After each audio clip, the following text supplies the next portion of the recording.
नमस्कार, मैं दिव्या। उत्तर प्रदेश की बड़ी खबरों में आपका स्वागत है। आज है 12 फरवरी, दिन बुधवार।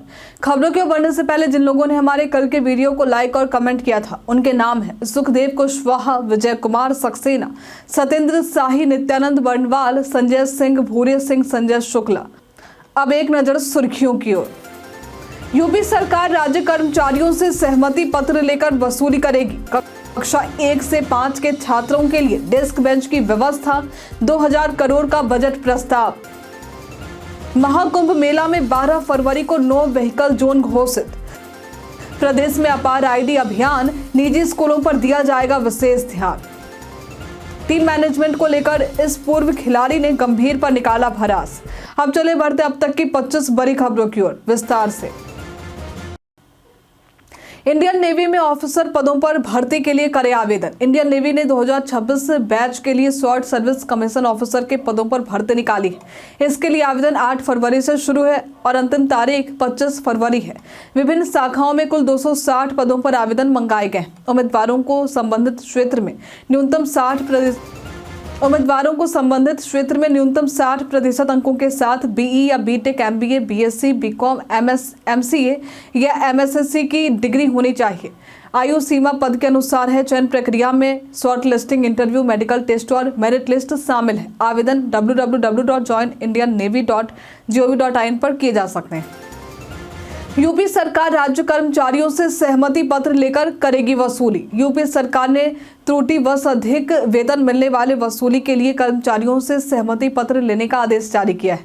वित्त विभाग के नए शासनादेश में कहा गया है कि अधिक भुगतान की वसूली सहमति पत्र पर आधारित होगी।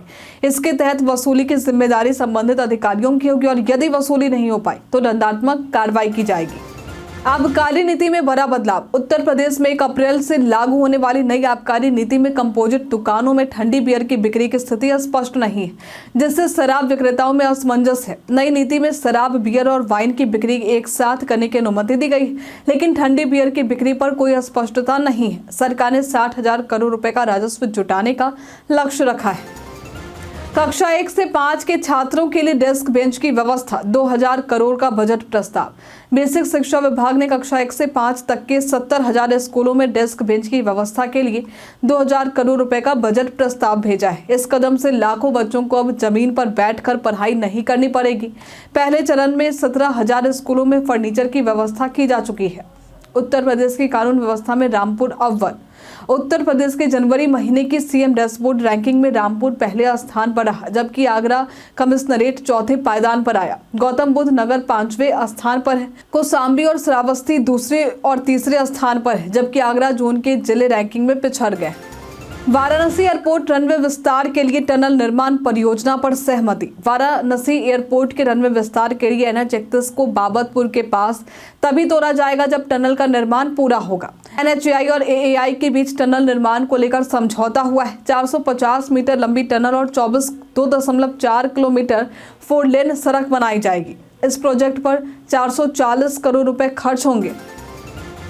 महाकुंभ मेला में 12 फरवरी को नो व्हीकल जोन घोषित। 12 फरवरी को माघी पूर्णिमा स्नान यानी कि आज माघी पूर्णिमा स्नान पर्व को लेकर प्रयागराज मेला क्षेत्र को नो व्हीकल जोन घोषित कर दिया गया है। इस दौरान 36 पार्किंग स्थल निर्धारित किए गए, जहां श्रद्धालु अपने वाहन खड़ा कर पैदल संगम स्नान के लिए जाएंगे। यातायात डायवर्जन के तहत अधिकारियों ने जाम से बचने के लिए विशेष व्यवस्थाएं की। ऑनलाइन टिकट बुकिंग पर ऑफलाइन से क्यों होते हैं अधिक खर्चे, जानिए। ट्रेन टिकट बुकिंग के 2 तरीके होते हैं, ऑनलाइन IRCTC और ऑफलाइन रेलवे काउंटर पर। ऑफलाइन टिकट सस्ते होते हैं जबकि ऑनलाइन टिकट महंगे होते हैं। इसका कारण है कि ऑनलाइन बुकिंग पर सुविधा शुल्क और लेन देन शुल्क लगाया जाता है। IRCTC को अपने प्लेटफॉर्म के मेंटेनेंस और अपग्रेडेशन के लिए खर्च करना पड़ता है, जो यात्रियों से शुल्क के रूप में वसूलता है। इसके अलावा बैंक को भी लेन देन शुल्क देना होता है। हालांकि 80% से अधिक यात्री ऑनलाइन टिकट बुक करना पसंद करते हैं, क्योंकि ये सुविधा काउंटर की भीड़ और ट्रांसपोर्टेशन खर्च से बचाता है।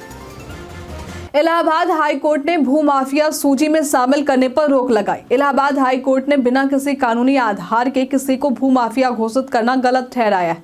कोर्ट ने याची के नाम को भूमाफिया सूची से हटाने का आदेश दिया और राज्य सरकार से 3 सप्ताह में जवाब मांगा है। वहीं अवैध निर्माण पर राज्य सरकार की योजना पर भी कोर्ट ने असंतोष व्यक्त किया है। मुख्यमंत्री ने महाकुंभ मेला के लिए दिए ट्रैफिक और भीड़ प्रबंधन के निर्देश। मुख्यमंत्री योगी आदित्यनाथ ने महाकुंभ मेला में 12 फरवरी को होने वाले माघ पूर्णिमा स्नान पर्व के दौरान बेहतर यातायात और भीड़ प्रबंधन सुनिश्चित करने के निर्देश दिए। पार्किंग, शटल बसें और सभी प्रमुख मार्गों पर पुलिस पेट्रोलिंग की व्यवस्था को मजबूत करने का आदेश दिया गया है। मुख्यमंत्री ने वाराणसी और अयोध्या में भी सतर्कता बनाए रखने की सलाह दी। यूपी पर्यटन में बात होगी बाबा साहेब मेमोरियल पार्क की। ये उत्तर प्रदेश के लखनऊ में स्थित एक पार्क है जो पर्यटन के लिहाज से सबसे बेस्ट पिकनिक पॉइंट हो सकता है। यहाँ पर कई पेड़ पौधे और सजावटी फूल देखने को मिल जाएंगे। यहाँ पर डॉक्टर आम्बेडकर की विशाल मूर्ति देखने को मिलती है। ये पार्क तालाब और फव्वारों से घिरा हुआ है। ये पार्क 107 एकड़ से भी ज्यादा क्षेत्र में फैला है। यहाँ अम्बेडकर से जुड़ी कई प्रतिमाएं आपको देखने को मिलेंगी। यदि आप कहीं घूमने के शौकीन हैं तो यहाँ आ सकते हैं। प्रदेश में अपार आईडी अभियान, निजी स्कूलों पर विशेष ध्यान। शिक्षा मंत्रालय के निर्देश पर प्रदेश में स्कूली विद्यार्थियों की अपार आईडी बनाने का अभियान चल रहा है। निजी स्कूलों में इस प्रक्रिया की प्रगति धीमी है, इसलिए इन्हें प्रोत्साहित करने के लिए मेगा अपार दिवस 11 फरवरी को मनाया जाएगा। सरकारी स्कूलों में स्थिति बेहतर है, लेकिन केवल 50% छात्रों की अपार आईडी बनी है। सीबीएसई ने तय की एक सेक्शन में बच्चों की संख्या। केंद्रीय माध्यमिक शिक्षा बोर्ड यानी सीबीएसई ने कक्षा 1 से 12वीं तक के प्रत्येक सेक्शन में विद्यार्थियों की संख्या को 40 तक सीमित कर दिया है। ये नियम आगामी नए सत्र से लागू होगा और कक्षा 1 से अगले 3 वर्षों तक अनिवार्य रूप से 40 विद्यार्थी ही दाखिला ले सकेंगे। सीबीएसई जल्द ही स्कूल एफिलिएशन री इंजीनियर्ड ऑटोमेशन सिस्टम यानी सारस का नया वर्जन लॉन्च करेगा, जिसके जरिए स्कूलों को एफिलिएशन के लिए आवेदन करने की सुविधा मिलेगी। इस नए वर्जन के माध्यम से स्कूल सेक्शन बढ़ाने के लिए भी आवेदन कर पाएंगे। आज तेज पछुआ हवाएं चलने की है संभावना। उत्तर प्रदेश के मौसम में बदलाव हो रहा है। 12 और 13 फरवरी को तेज पछुआ हवाएं चलने से तापमान में गिरावट होगी। लखनऊ और कानपुर में दिन का तापमान बढ़ा है, लेकिन 13 या 14 फरवरी से सर्दी लौटने की संभावना है। आगरा में फरवरी का तापमान पिछले साल से 7 डिग्री ज्यादा है, जो फसलों के लिए संकट पैदा कर सकता है। नीट यूजी 2025 टाई ब्रेकिंग पद्धति में हुआ बड़ा बदलाव। नेशनल टेस्टिंग एजेंसी यानी एनटीए ने नीट यूजी 2025 के लिए टाई ब्रेकिंग पद्धति में एक बार फिर बदलाव किया है। अब यदि 2 या अधिक उम्मीदवारों के समान अंक होते हैं तो प्राथमिकता जीव विज्ञान, वनस्पति और प्राणी विज्ञान में उच्च अंकों को दी जाएगी। फिर रसायन विज्ञान, भौतिकी और गलत सही उत्तरों के अनुपात के आधार पर प्राथमिकता तय की जाएगी। यदि इन सभी तरीकों से हल नहीं निकलता है तो एक स्वतंत्र विशेषज्ञ समिति रैंडम प्रक्रिया के माध्यम से टाई ब्रेकिंग को हल किया जाएगा। परीक्षा 4 मई को पेन और पेपर फॉर्मेट में आयोजित होगी, जिसमें 180 अनिवार्य प्रश्न पूछे जाएंगे और परीक्षा को 720 अंकों के लिए होगी। महाकुंभ में 45 करोड़ श्रद्धालुओं ने किया पावन स्नान। प्रयागराज के महाकुंभ में श्रद्धालुओं का अपार उत्साह जारी है। मुख्यमंत्री योगी आदित्यनाथ के अनुमान के अनुसार 45 करोड़ श्रद्धालुओं ने पवित्र त्रिवेणी संगम में स्नान किया और ये संख्या आने वाले दिनों में 50 से 55 करोड़ तक पहुंचने की संभावना है। प्रमुख नेताओं और हस्तियों ने भी संगम में पावन डुबकी लगाई, जिससे आयोजन की दिव्यता और बढ़ी है। आगरा में ग्लोबल इन्वेस्टर समिट के निवेश पर संकट, 290 एमओयू अभी भी कागजों पर। आगरा में 2 साल बाद भी ग्लोबल इन्वेस्टर समिट के 290 निवेश प्रस्ताव कागजों पर समित है। 546 प्रोजेक्ट्स में से महज 256 धरातल पर उतर पाए। अधिकारियों के अनुसार विभिन्न समस्याओं के कारण निवेश योजनाएं अधूरी हैं, जबकि 45 नई इकाइयां निवेश के लिए तैयार हैं। यूपीएसआईडीसी के तहत 80 करोड़ से नाला निर्माण की योजना भी प्रस्तावित है। कानपुर में टीओडी जोन के तहत व्यावसायिक निर्माण की योजना। कानपुर के टीओडी जोन में आवासीय भवनों में व्यावसायिक निर्माण के लिए केडीए जल्द ही प्रस्ताव लाएगा। 20,000 मकान मालिक अपने भवनों में शोरूम, दुकानें और कार्यालय बना सकेंगे। इसके साथ ही फ्लोर एरिया रेशियो बढ़ाकर अतिरिक्त मंजिलें भी बनाई जा सकेंगी। शासन जल्द ही इसके लिए गाइडलाइंस जारी करेगा। 2024 में साइबर फ्रॉड से बचाव में कमिश्नरेट की सफलता। वर्ष 2024 में कमिश्नरेट की साइबर सेल और क्राइम पुलिस ने 5,531 मोबाइल नंबर ब्लॉक किए और 81 फेक सोशल मीडिया अकाउंट्स को बंद कराया है। 411 लोग साइबर क्राइम का शिकार हुए, जिनसे लगभग 6 करोड़ रुपए की हानि हुई है। पुलिस ने 3.56 करोड़ रुपए रिकवर किए हैं और 93 साइबर फ्रॉड गिरफ्तार किए गए। सुरक्षित इंटरनेट दिवस पर जागरूकता भी बढ़ाई गई। आगरा मथुरा हाईवे पर ड्राइविंग प्रशिक्षण केंद्र की शुरुआत। आगरा मथुरा हाईवे पर पहला पीपीपी मॉडल ड्राइविंग और ऑटोमोबाइल प्रशिक्षण केंद्र बनकर तैयार हो गया है। मार्च से यहां आधुनिक मशीनों से ड्राइविंग टेस्टिंग और प्रशिक्षण शुरू होगा। सेंटर में भारी और हल्के वाहनों, दोपहिया और 3 व्हीलर के लिए अलग अलग ट्रैक होंगे। सेंटर को ICAT से मंजूरी मिल चुकी है और यहाँ ऑनलाइन लाइसेंस प्रमाण पत्र भी मिलेगा। अमौसी एयरपोर्ट का रनवे मार्च से 8 घंटे रहेगा बंद। अमौसी एयरपोर्ट का रनवे 1 मार्च से 15 जुलाई तक दिन में 8 घंटे बंद रहेगा। इस दौरान रनवे की मरम्मत और समानांतर टैक्सी वे का निर्माण किया जाएगा। करीब 65 विमानों का संचालन प्रभावित होगा और इंडिगो की कुछ उड़ानें कानपुर शिफ्ट हो सकती हैं। हालांकि एयरलाइंस विमानों के समय में बदलाव कर रही है ताकि यात्रियों को कम असुविधा हो।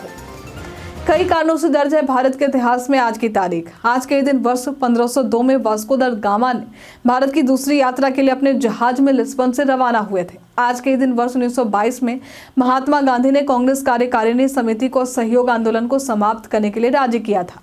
आज के दिन वर्ष 1928 में गांधी जी ने बारदोली में सत्याग्रह की घोषणा की थी। आज के दिन वर्ष 1999 में बिहार में राष्ट्रपति शासन लागू हुआ था। आज के दिन वर्ष 2009 में भारत के वैज्ञानिकों ने विश्व का पहला भैंस क्लोन विकसित किया था। आज के दिन राष्ट्रीय उत्पादकता दिवस मनाते हैं। टीम मैनेजमेंट को लेकर इस पूर्व खिलाड़ी ने गंभीर पर निकाला भड़ास। भारतीय टीम के पूर्व ओपनर कृष्णाचारी श्रीकांत ने KL राहुल की बैटिंग पोजीशन में बदलाव को लेकर टीम मैनेजमेंट पर नाराजगी जाहिर की। श्रीकांत ने कहा है कि राहुल को नंबर 5 पर शानदार प्रदर्शन करने के बावजूद नीचे भेजना गलत है। उन्होंने कोच गौतम गंभीर को भी निशाने पर लिया और राहुल के आत्मविश्वास को कमजोर करने की आलोचना की। व्हाट्सएप यूजर के लिए 0 क्लिक हैक से बचने के उपाय। व्हाट्सएप यूजर्स के लिए एक नया साइबर खतरा सामने आया है।